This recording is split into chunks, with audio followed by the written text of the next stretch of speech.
Hello friends, welcome to Susan and John MathTube. Today we are going to continue our discussion on derivative. And today we will derive an expression through which we can find the derivatives of many standard functions. Okay, so what we did in the last video is we learned that real life scenarios or real life experiments can be converted into mathematics with the help of variables, and we call them functions. And in mathematics, a very simple function in one variable will be denoted by f of x. And later on, we learned that functions can be changed into graphs. That means we will be able to visualize a function by drawing the graphs of the function. And by just looking at the graph, you can see that the function is increasing or decreasing, or maybe whether the function has reached a maximum point or minimum point. Okay, you can do it today also. You just open any search engine and search for the weather and the graph, the temperature graph. Or you can search about the gold price, or you can search about the dollar against some other currency. Everywhere you'll see graphs, and graphs are really good. By just looking at them itself, we'll be able to understand whether the trend is upwards or downwards, or what is the maximum value, what is the minimum value, etc. But sadly, graphing is not a feasible method. Anyway, 400 years back, graphing was really hard compared to the technology today. Even today, we may be able to draw graphs in one variable, but when it comes to two variables, three variables, etc., it becomes very hard. Or let's say, in some cases, it is not even feasible. Anyway, 400 years back, when they invented or when they, let's say, discovered calculus, at that time, graphing was very hard. And even now, we are at the same stage.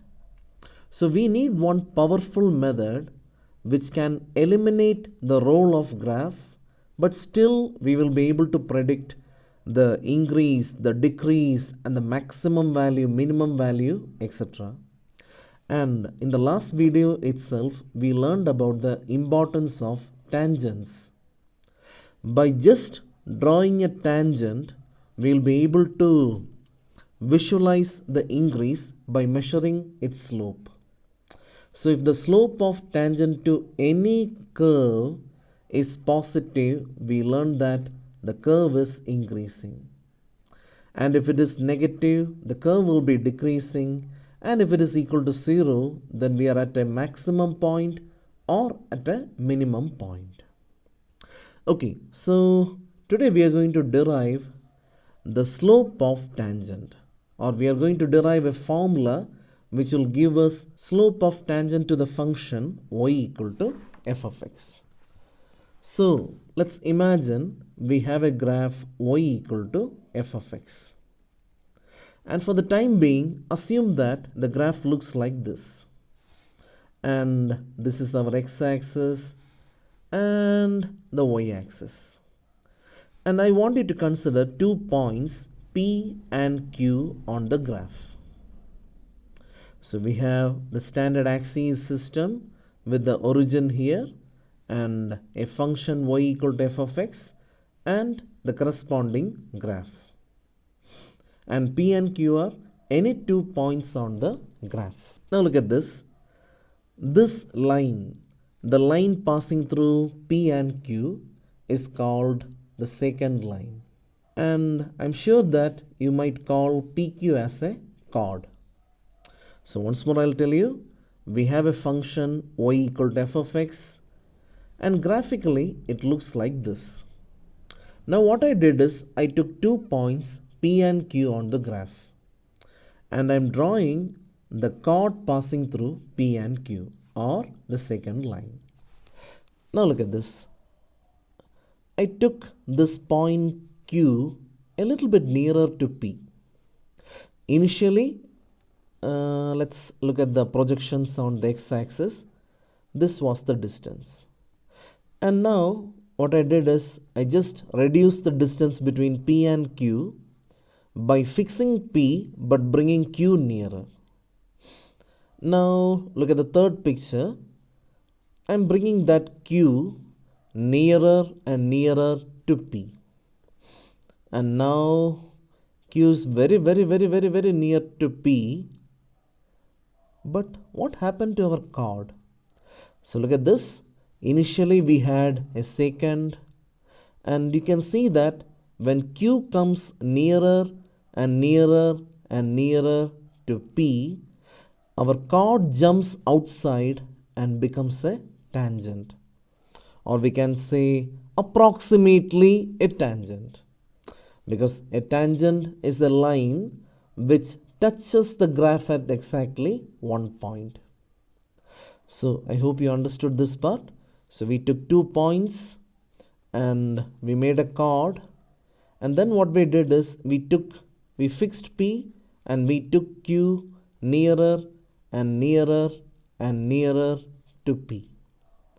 So what I'm trying to conclude here is, when you take 2 points in the graph of a function very nearby, then the chord will become the tangent.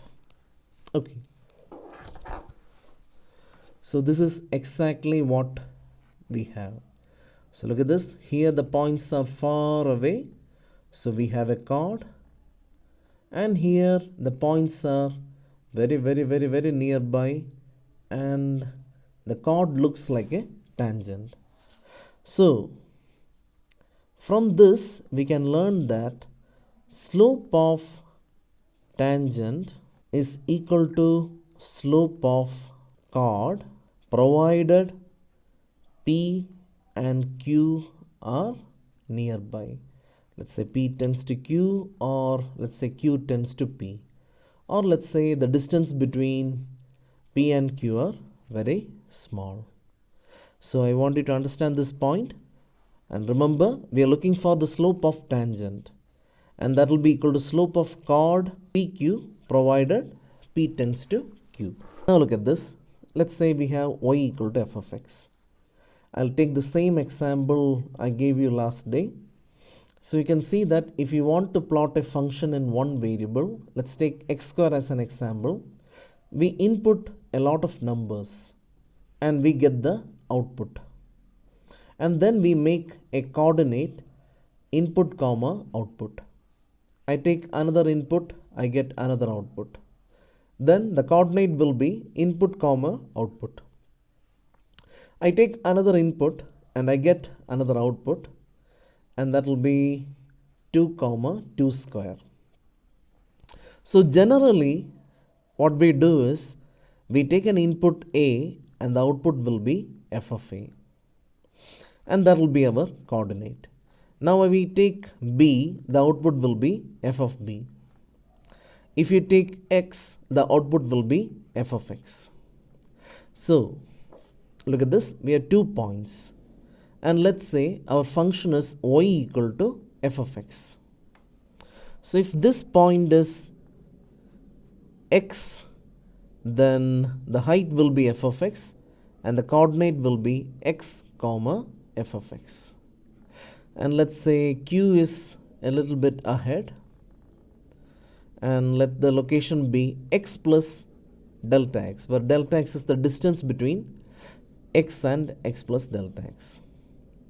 So the coordinate of q will be x plus delta x comma f of x plus delta x. So what is slope of PQ?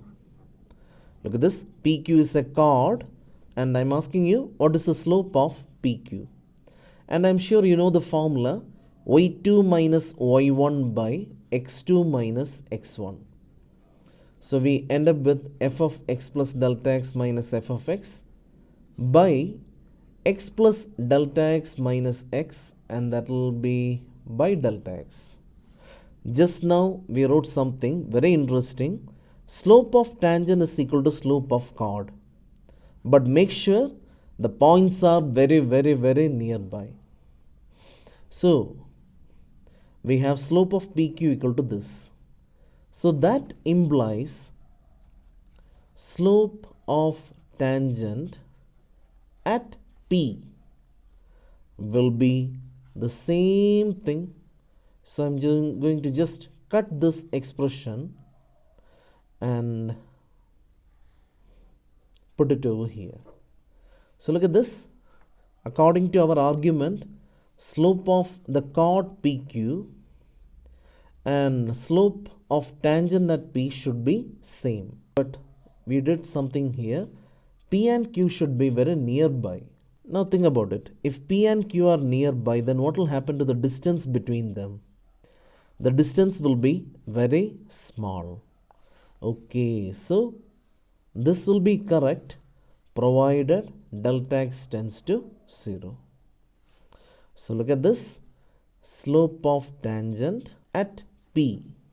We have the same formula, f of x plus delta x minus f of x the whole divided by delta x, provided delta x tends to 0. So look at this.